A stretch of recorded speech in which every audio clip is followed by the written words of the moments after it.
আরে আকাশ, আজকে তো খুব বড় ঝামেলা হয়ে গেল রে। কি হয়েছে আবার? তোর ছায়ার সাথে তুই ঝগড়া করেছিস নাকি? না রে, এই ফোনটা জানিস তো আমার নাই। বলিস কি? ফোনটা তাহলে কার? জানি না, কিন্তু ঘুম থেকে উঠে সকালে দেখি যে ফোনটা বালিশের নিচে। ওরে ভাই, ফোনটা ভূতের নাকি? ফোনটা দিয়ে তুই তো চিন্তায় ফেলে দিলি।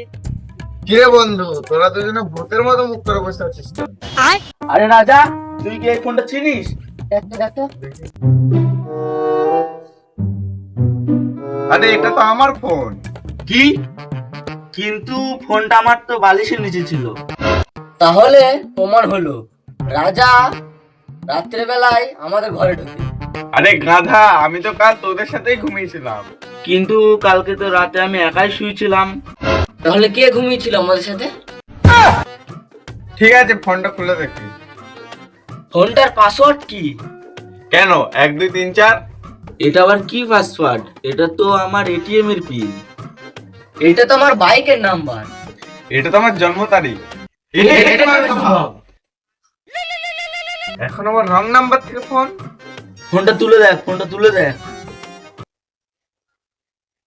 নিজের সাথে মিটিং আছে। নিজের সাথে মিটিং? ও বাবা, ফোনটা মনে হয় আমাদের তিনজনের মিলিত ফোন। মানে আমরা তিনজন মিলে একজন মানুষ। তাহলে আমার মাথা ব্যথা কার? আমার আর বিল কে দেয়? সমাধান আছে। কি? তাহলে এক কাজ কর, ফোনটা বিক্রি করে দে। টাকা ভাগাভাগি। না, ফোনটা বিক্রি করতে হবে না, এই গোলমালটা তিনজনের কাছেই রেখে দেওয়া হোক। ঠিক আছে, তাই হোক। যা ভালো মনে হয় তাই কর।